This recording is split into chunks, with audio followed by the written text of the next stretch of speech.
Stage 4 మోకాళ్ల అరుగుదలకి నొప్పి లేకుండా కీళ్ల మార్పిడి ఆపరేషన్ చేయబడును. Doctor Ramesh Gajula, endoscopic spine ortho surgeon and pain physician, Panacea spine pain ortho and sleep centre, Uppal, Hyderabad.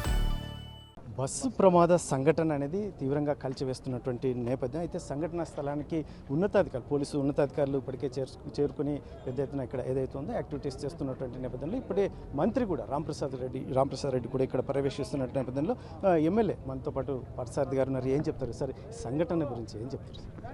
చాలా దురదృష్టకరమైన సంఘటన. ఎందుకంటే హైదరాబాద్ నుంచి బెంగళూరుకు వెళ్ళే రోడ్లు చాలా హెవీ ట్రాఫిక్ ఉంటుంది, రోడ్స్ చాలా బాగుంటాయి. నేషనల్ హైవే ఉండడం వల్ల చాలా అతివేగం కూడా ఒకసారి ఇటువంటి ప్రమాదాలకు దారితీస్తుంది. ఏది ఏమైనప్పటికీ కూడా మన ప్రాంతంలో కర్నూలు జిల్లాలో ఉన్నటువంటి చినటేకూరు దగ్గర ఇటువంటి సంఘటన జరగడం చాలా దిగ్భ్రాంతిని గురి చేసింది. వెంటనే సహాయక చర్యలు జరుగుతూ ఉన్నాయి. పొద్దునుంచి ఇక్కడే ఉండి మా అధ్యక్షులు పివిఎన్ మాధవ్ గారి ఆదేశాల ప్రకారంగా ఇక్కడే ఉండి సహాయ చర్యల్లో పాల్గొంటా ఉన్నాం. తప్పనిసరిగా బాధితులని ఎవరైతే చనిపోయినారో మృతులని వాళ్ళ కుటుంబాలకు చేర్చే మొదటి పని జరుగుతూ ఉంది ఇక్కడ. ఇప్పటికే కాలిపోయిన శవాల్ని గుర్తించి ఎవరెవరిని ఎక్కడికి పంపించాలా అన్న వాటి మీద పూర్తిగా పనులు జరుగుతూ ఉన్నాయి. వీలైన తొందరగా వాళ్ళ బంధువులకి మృతదేహాలను అప్పగించాలి. ఇంకేదైనా సంఘటనలు ఏదైనా జరిగి ఉంటే వాటి గురించి కూడా విచారణలో తెలుసుకోవాల్సిన అంశం.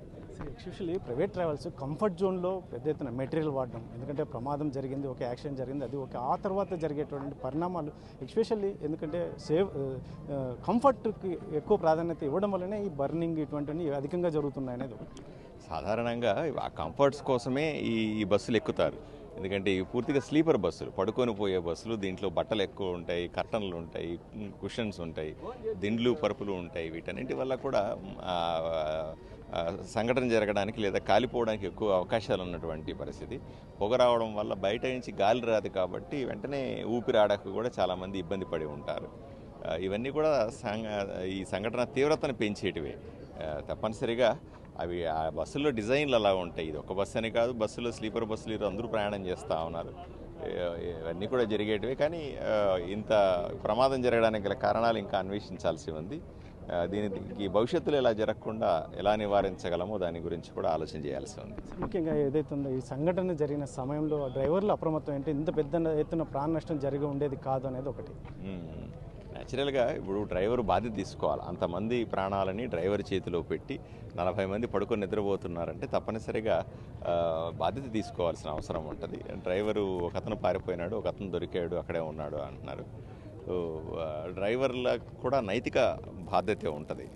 ఇన్సిడెంట్ జరిగినప్పుడు దాంట్లో నుంచి ఎంతమందిని వీలైతే అంతమందిని బయటికి తీసుకురావడం, కాపాడడం అన్నది వాళ్లకు ఉండాల్సిన మొదటి బాధ్యతగా మనం గుర్తించాల్సిన అవసరం ఉంది. ఆ రకంగా డ్రైవర్లకు అవేర్నెస్ కల్పించడం, డ్రైవర్లను ట్రైన్ చేయడం కూడా ఈరోజు అవసరాలకు సరైందేమో అనిపిస్తుంది. ఉదయం తెల్లవారుజాము నుంచే ముఖ్యమంత్రి ఒకవైపు తెలిసిన వెంటనే పర్యవేక్షిస్తున్నారు, దీని మీద సమీకరణ చేస్తున్నారు. అందులో ముఖ్యంగా ప్రధానమంత్రి దృష్టి కూడా వెళ్ళిందని చెప్తున్నట్టు ఈ మృతుల కుటుంబాలను ఆదుకునే దిశగా కేంద్ర రాష్ట్ర ప్రభుత్వాలు ఏ రకమైన స్టెప్ తీసుకునే అవకాశం ఉంది? తప్పనిసరిగా పొద్దున్నే మీరు చూస్తే ప్రధాని నరేంద్ర మోదీ గారు కూడా ట్వీట్ చేశారు, ఈ దిగ్భ్రాంతిని వ్యక్తం చేశారు. అన్ని రకాల సహాయ సహకారాలు అందిస్తామని చెప్పారు. దుబాయ్లో ఉన్నటువంటి గౌరవ ముఖ్యమంత్రి గారు కానీ, ఆస్ట్రేలియాలో ఉన్నటువంటి లోకేష్ బాబు గారు కానీ వీళ్ళందరూ కూడా టచ్లో ఉన్నారు. అలాగే మా రాష్ట్ర అధ్యక్షుడు పివిఎన్ మాధవ్ గారు కూడా నిరంతరం ఇప్పటికీ ఒక 5-6 సార్లు మాట్లాడినాడు. వీటన్నిటి మీద ఎప్పటికప్పుడు సమాచారాన్ని పైకి చేరవేస్తాను. ప్రజలకు అవసరమైనటువంటి లేదా మృతులు వాళ్ళ కుటుంబాలకు అవసరమైనటువంటి అన్ని చర్యలు తీసుకోవడానికి ప్రయత్నం చేస్తాను.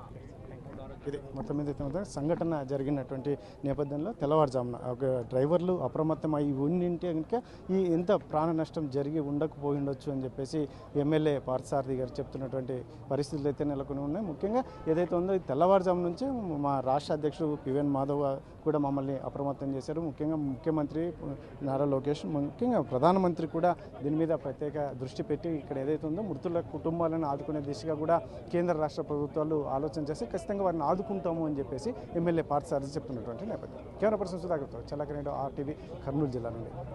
తెలుగులో ఫాస్టెస్ట్ న్యూస్ ఇప్పుడు కొత్త అవతారంలో 5 సెకండ్లోనే పూర్తి వార్తా సమాచారం మీ చేతిలో. సోషల్ మీడియా ట్రెండ్స్ మీ కళ్ళ ముందుకే live TV and voice search options తో ఇప్పుడే డౌన్లోడ్ చేయండి. యాప్ లింక్ డిస్క్రిప్షన్ లో ఉంది.